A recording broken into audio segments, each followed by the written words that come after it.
8. असंप्रज्ञात समाधि। सत्व चित्त में बाहर से तीनों गुणों का परिणाम होना बंद हो जाता है। तीनों गुणों का नितांत अभाव होने से विवेक ख्याति अर्थात पुरुष को चित्त से भिन्न प्रतीत कराने वाली वृत्ति भी रुक जाती है।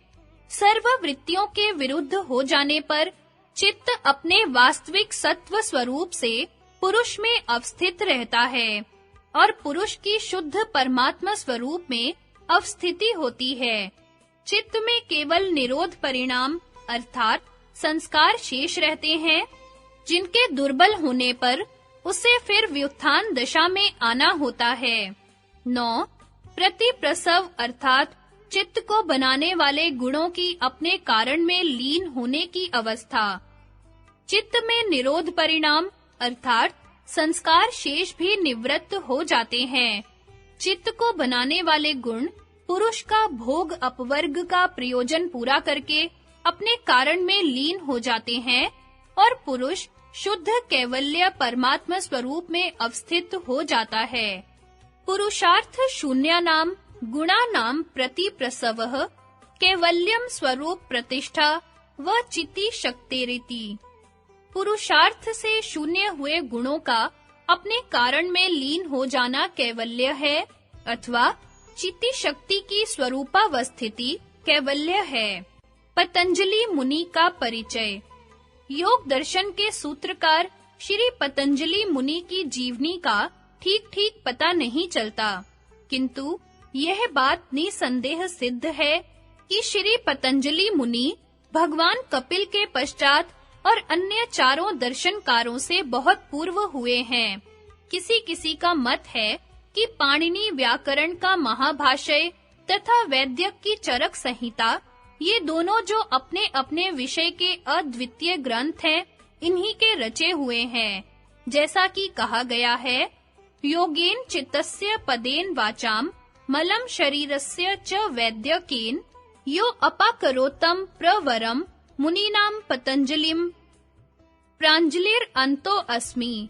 मैं उन मुनियों में श्रेष्ठ पतंजलि को बद्धांजलि नमस्कार करता हूँ, जिसने कि योग से अंतःकरण के, पद से वाणी के और वैद्यक से शरीर के मल को दूर किया है। योग दर्शन के प्रथम सूत्र अथ योगानुशासनम के सदृश महाभाष्य को भी प्रथम सूत्र अथ शब्दानुशासनम से आरंभ किया गया है तथा चरक में भी सांख्य योग फिलॉसफी को ही वैद्यक का आधारशिला बनाया गया है। यथा सत्वमात्मा शरीरम च त्रयमेतित्र दंडवत लोकस्थिष्ठति संयोगा तत्र सर्वं प्रतिष्ठितम स पुमानश्चेतनम तच तचाधिकरणम स्मृतम वेदस्यास्य तदर्थम ही वेदो अयम संप्रकाशितः। चित्त, आत्मा और शरीर, इन तीनों का तीन दंडों के समान परस्पर संबंध है। इन तीनों के संबंध से संसार ठहरा हुआ है, उसी में सब कुछ प्रतिष्ठित है। इन तीनों के संबंध को ही पुमान, चेतन और अधिकरण माना गया है। इस पुरुष के लिए ही इस आयुर्वेद का प्रकाश किया गया है। निर्विकारः परस्त्वात्मा सत्वभूत गुणेन्द्रिये चेतने कारणम नित्यो दृष्टा पश्यति ही क्रियाः। आत्मा निर्विकार है, पर है, चित्त, भूतगण और इंद्रियों के चैतन्य में कारण है, नित्य है, दृष्टा है, सर्व चित्त की क्रियाओं को देखने वाला है।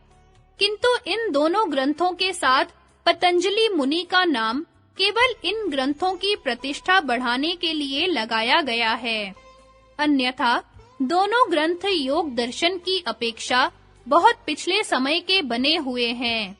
वैद्यक अनुभव सिद्ध विषय है, इसलिए सांख्य योग फिलॉसफी के साथ इसका समन्वय होना स्वाभाविक ही है। पाणिनि मुनि प्रणीत अष्टाध्यायी पर यह महाभाष्य लिखा गया है।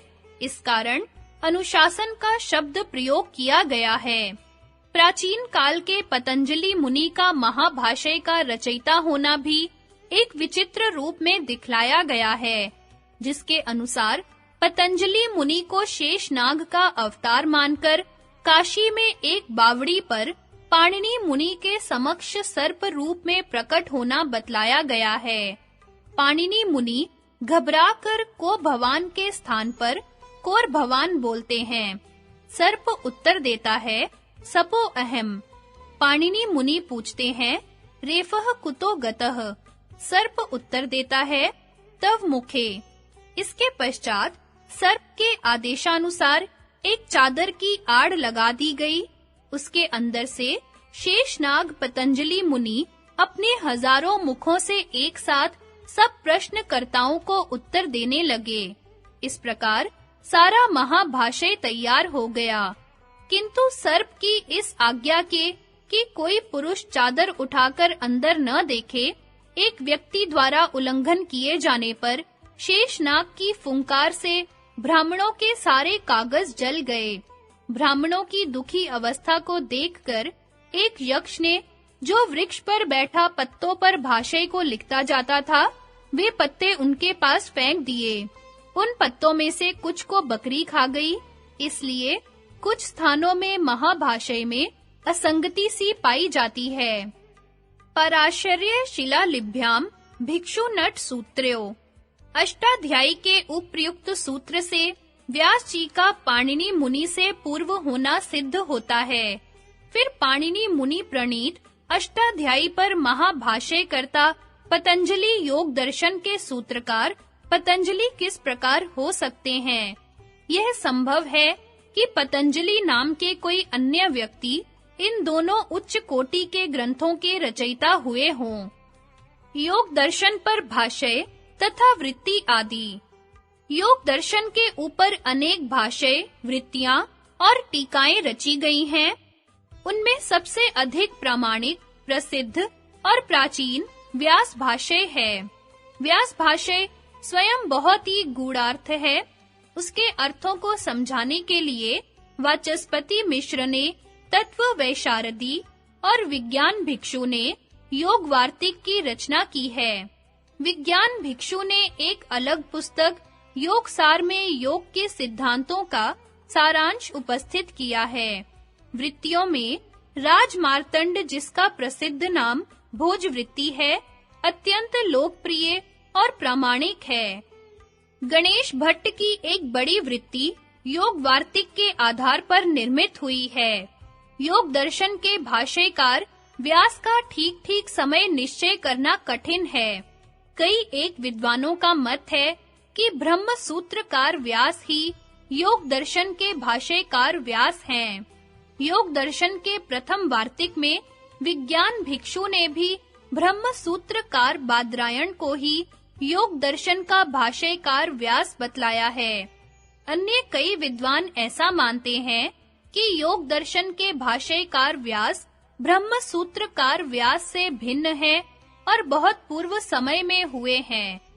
व्यास भाष्य में भिन्न-भिन्न स्थानों में लगभग 21 सूत्र पंच शिखाचार्य के, कुछ वचन जैगीषव्य और वार्षगण्याचार्य के तथा एक दो घटनाएं रामायण की भी उद्धृत की गई हैं।